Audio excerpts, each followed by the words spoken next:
Hi guys, welcome to another video. In this one we're going to be talking about the LAV and how it stacks up against the tank in Battlefield 3 and how hopefully it will be different in Battlefield 4.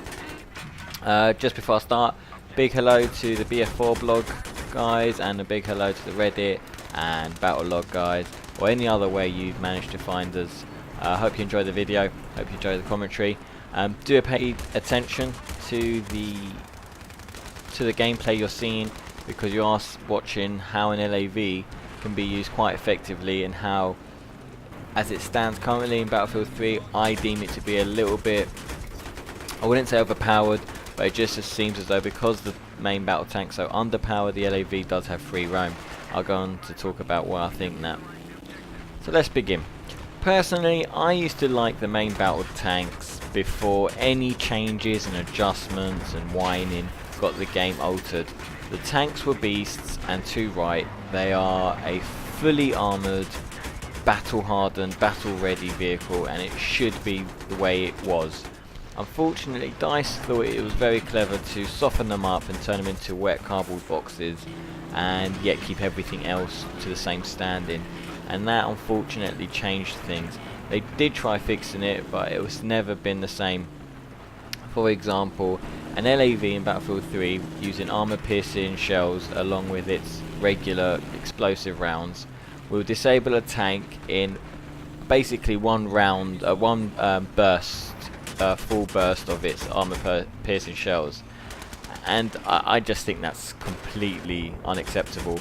How a main battle tank will lose against an LAV, a decent LAV driver, 9 to 10 times out of 10.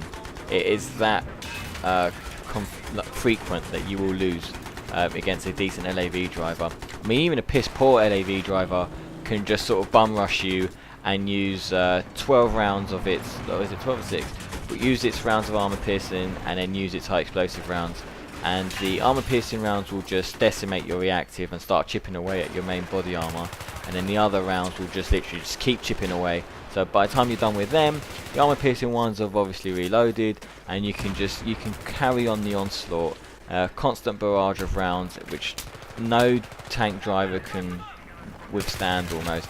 And I think it's a little bit unfair that the tank can't fight back effectively. It hasn't been given anything to fight back other than the main tank shell. There isn't anything there that it can use to really strike back against other armor, and that really shouldn't be the case, because in the modern day arena, a main battle tank like an Abrams or a T90 or a Challenger 2 will have no problem dispatching a small LAV. I mean, even a Amtrak gunner and driver working in unison will take on a tank and win. So where the tank should be the strongest, most fearsome vehicle on the map, it's actually the softers. Amtrax can take it out and the LAV can take it out, and those are the only other two pieces of armor there is. So on the grand scheme of things, the main battle tank starts to fall like really low on the table or on the sort of pecking order. I just think that's ridiculous. I mean, the only way you can actually physically win against a decent LAV driver is by sniping it at long range, and a little bit of infantry support wouldn't go amiss. That would always be nice, having a rep guy next to you, or having someone that just next to you harassing them with RPGs.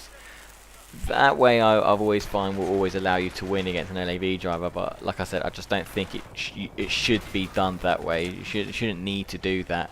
I'm not saying the LAV is overpowered, I'm just saying the tank is underpowered. That's all I'm trying to sort of say. And I say that because, for example, the main battle tank on Battlefield 3 cannot shoot through the reactive armor of the LAV.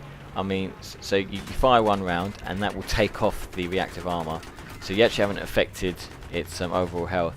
You have to fire that second shot before it actually starts doing damage to them.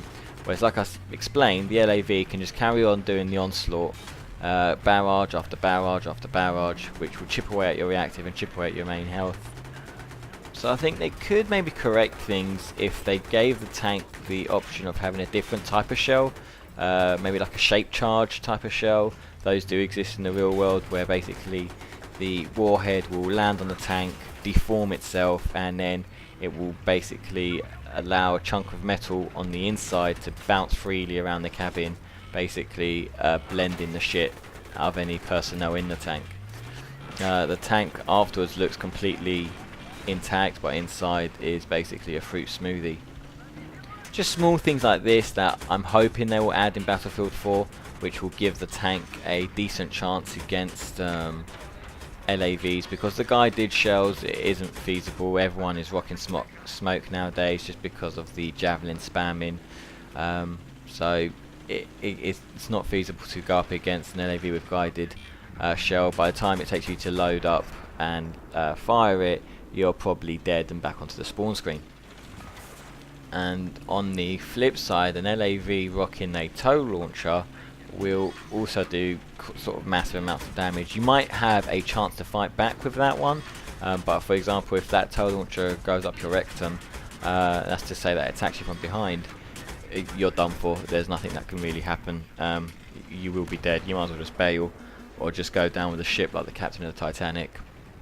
And like I said, I'm not saying that the LAV is overpowered, because an LAV's armor isn't amazingly brilliant either. It's actually quite weak. Without the reactive, it only takes a decent sort of 90-degree angle shot on an LAV to render it disabled. And that's in Battlefield 3 as it currently stands.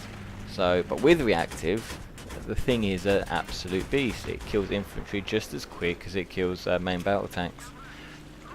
So I'm hoping in Battlefield 4 these things are addressed and the tank is given an equal footing, and not that they're going to dilute or nerf or weaken down the LAV, because I just think the tank should be brought up to the LAV's standing as opposed to the LAV being brought down to the tank standing. Because if we all do that, we start nerfing things down to match other things, by the end of it we'll be running around with pea shooters and maybe a Super Soaker 4000, and that's just not acceptable. But they haven't actually released anything about the LAV for Battlefield 4. It's one of the very few vehicles they actually haven't really spoken about. There's not been many leaks about it, so I'll be interested to see how that's going to play in and how they're going to try and balance everything. Are they going to include the LAV tank destroyers, because those things were beastly. It's just a shame on the consoles you can only really play with them on the armoured kill maps, and the armoured kill maps on consoles was well, you might as well just run around the Sahara Desert shooting an airsoft weapon. You'd never hit anyone. It was that big. Hopefully, and obviously in new servers, big maps like that will be able to survive and be able to be enjoyed. We do know that there is a change in sort of the ammunition mechanics of armoured vehicles. So for example, the tanks we've seen in the early pre-alpha footage, you have for example 5 shells. Once you go through them 5, there's almost like a 10, 15, 20 second reload time before you get an extra shell. So if that's the case, that might address the balancing issues of the LAV. So yeah, okay, the LAV might have them 12 shells in the 6 armoured piercing ones and the other 6 high explosive ones, but once it goes out of them, it will have to wait until it reloads them. So the tank might have a chance to fight back. That they could do it that way, but again, that's just speculation. I'd like to see how that's going to go. I'm an okay tank driver. I'm not the best in the world, but I will lose almost 9 out of 10 times against a half decent LAV driver face to face. And the other day I practically threw my PlayStation 3 controller because an Amtrak took me out on Nassau Canals, and I was so filled with rage. It just shouldn't happen to anyone. So guys, I hope you enjoyed this video. It's just sort of my thoughts. I like voicing my opinions, and YouTube gives me the platform to do that. So I hope you enjoyed my thoughts. Let me know what you guys think, and what you might like to see being addressed or balanced in some sort of way for Battlefield 4, based on Battlefield 3's experiences. Let me know in the comment section. Give us a like, fave and subscribe, because it always helps things. And hope you enjoyed the gameplay too, because it's pretty awesome gameplay. And thank you, goodbye.